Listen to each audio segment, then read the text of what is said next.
The bridge was a graveyard of floating bodies and flickering emergency lights when the first scream of tearing metal echoed through the hull. Most of the crew, born in the soft gravity of the Solaris inner rim, were already unconscious, their delicate systems shutting down as the atmosphere thinned to a freezing mist. Captain Era felt her heart flutter like a trapped bird, her hollow bones vibrating with the ship's death rattles. Then she felt a different vibration. It wasn't the ship. It was a rhythmic, violent thudding against the deck plates. When the universe stopped breathing, the Deathworlder started running.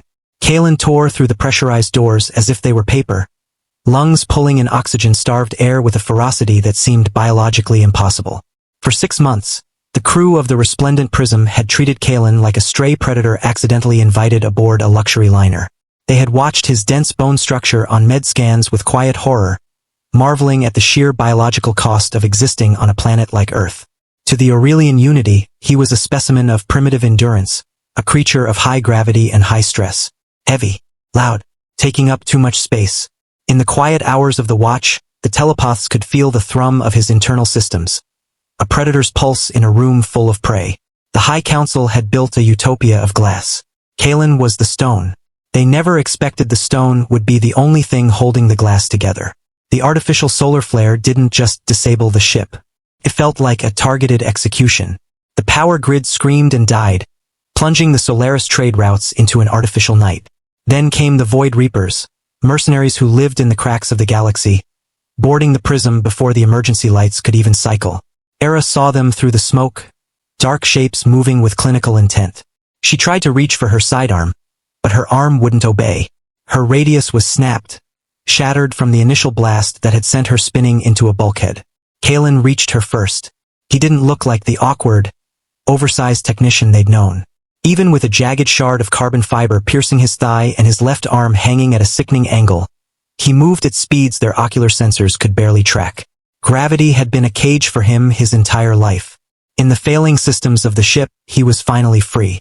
He scooped Era up, her light frame barely registering against his chest.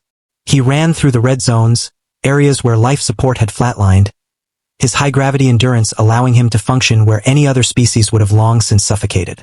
Inside the reinforced bunker of the secondary bridge, Kalin dropped Era gently onto a console. Breath ragged, burning with every gasp, his hands remained steady as he began bypassing the security locks. He ignored the blood pooling in his boots, focusing entirely on the flickering monitors. The truth crawled out of the dark. It wasn't just a pirate raid. A hidden subroutine, marked with the encrypted seal of the Solaris High Council, was broadcasting their coordinates while locking the escape pods from the outside. A digital kill switch. The perfect galactic order had decided the prism was a liability that needed erasing from the stars. The high-frequency scream of the sonic emitter tore through the air, designed to liquefy the internal organs of inner-rim species. Captain Era went limp before she could cry out, consciousness snuffed like a guttering candle. Every Aurelian on the bridge followed, their delicate nervous systems surrendering to the assault. But Kalin stood, teeth ground together like shifting gravel, the pressure behind his eyes a white-hot spike.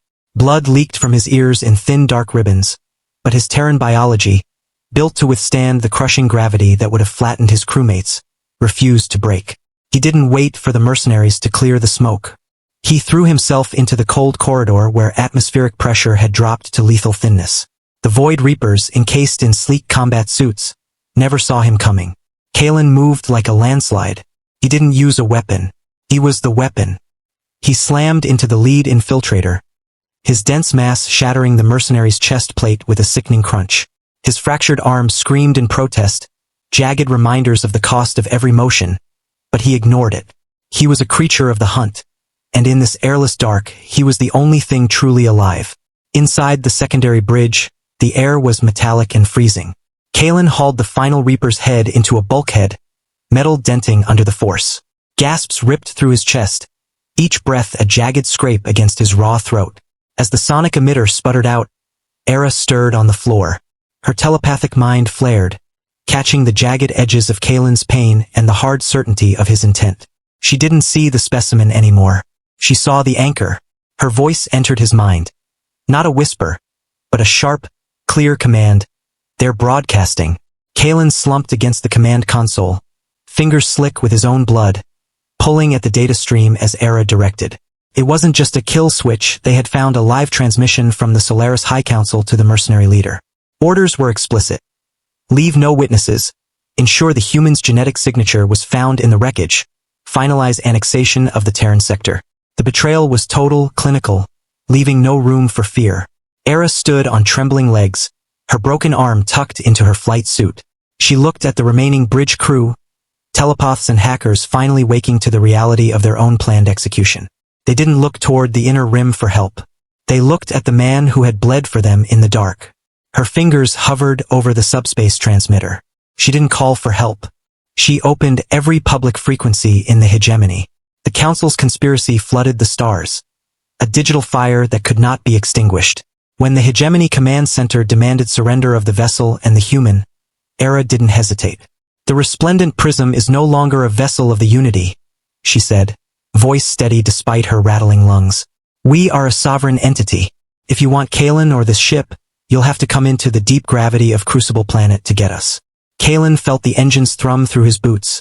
A deep, low growl, as the prism turned its nose away from the glass utopia of the inner rim. They were burning hard for Earth, leaving the fractured piece of the hegemony behind. For the first time in months, Kalin didn't feel like a predator in a cage. He felt like a man going home, and he wasn't going alone. Please follow my channel for more videos. One click from you can change my life.